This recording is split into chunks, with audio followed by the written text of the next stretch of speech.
My name is Jennifer Lazar, and I'm from Our Lady of the Assumption Parish in Port Coquitlam.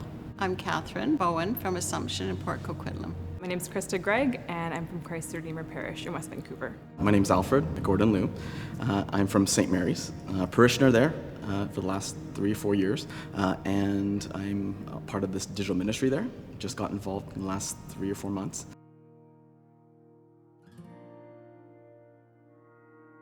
I went to the Upper Room conference last year. I went by myself and I saw a lot of parishioners, actually.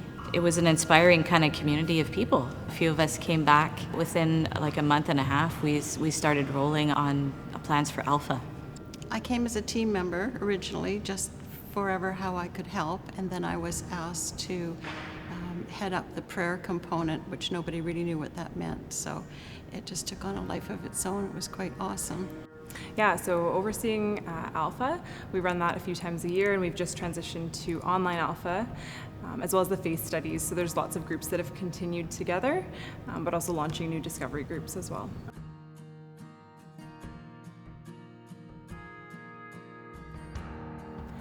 The boldness that is required for a lot of people to say yes to leading a faith study. People sometimes just don't know that they have the skill or if they have the ability to do that, but sometimes they just need a little bit of a push to say that yes. You know, COVID was kind of shocking, surprising to everybody. Everybody had to adjust.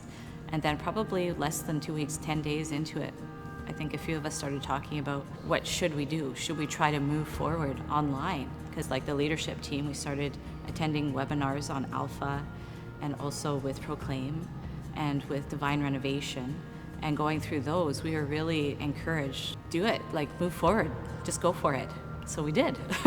You know, we had so many glitches to work out each week, and I was really enthusiastic about having the team pray with one another, and I realized that maybe 80% are not comfortable just standing there and just saying a brief prayer.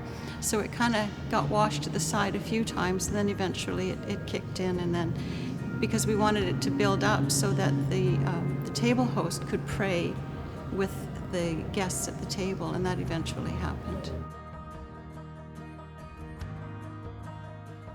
Alpha, I've definitely seen a lot of our participants, like I said, going through RCIA, but also just within our parish, people have become more invitational and willing to bring people to Alpha as well.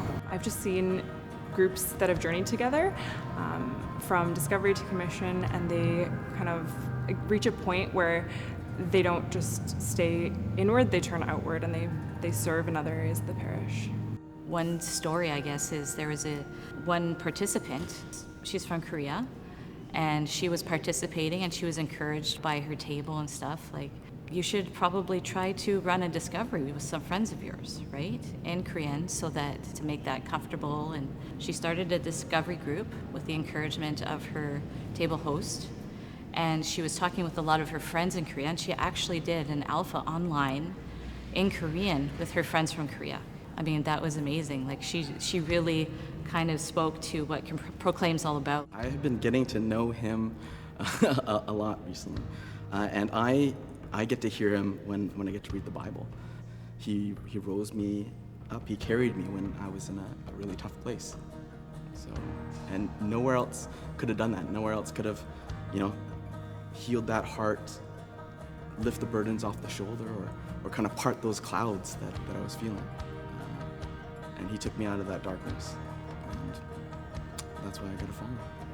I had one session, maybe two, on Zoom, and then we had the retreat, and everybody said that praying over people will not work online, and it did so much. The people were to prayer. I witnessed a great conversion in one person.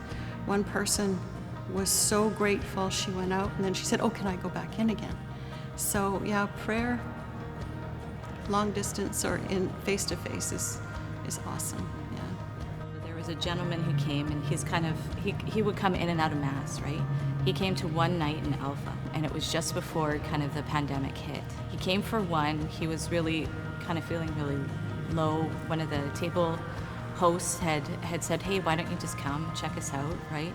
So he stayed, and I had a chat with him after, and he struggled with a lot of drugs and alcohol and stuff like that. And we never saw him again. We just saw him that night, and we were very worried. The other table host who talked to him, he's like, have you seen him? Like, I wonder what's going on. He hasn't even kind of walked up and down the street and stuff like that. Probably end of March, beginning of April, I saw him at the food bank, and he looked well. He looked, he was happy, and I had a chat with him, and he said after that Alpha, he went into rehab, and he was 2 months clean when I saw him. So that's a pretty amazing thing.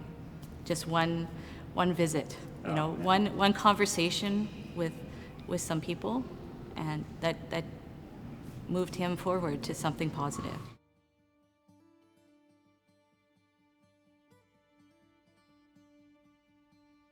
Just to be bold and invite someone to Alpha or a faith study.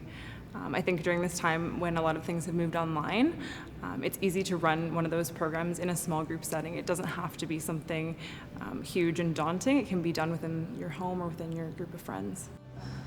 I think if you're kind of worried, or feeling a little bit nervous, I think, pray about it for sure.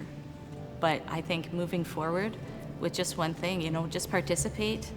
Just participate, even in an Alpha if you're worried, help out, you can help out with drinks, or there's so many opportunities that the Lord touches us in so many ways that if you feel like you should, but there's something holding you back, just try to push through that and go for it, because it's so much fruit comes from it, so much value, I think. Everyone's going to be different, and I hope through the process, not just, man, that was a great video, but through the process, those fruits can come for other people. So I would say stick with it. Commit to finishing, and just watch the movie. Well, just be not afraid. You hear St. John Paul saying that, be not afraid. And, I'm not a swimmer. I stand on the end of the dock and I count to 3, I don't know how many times before I jump in the water, but eventually I jump in, and then you don't get me out. So I think it's very similar to that. Just it can't hurt. You won't be sorry if you do, but you may be sorry if you don't. And if it's on your heart, then it's on your heart for a reason.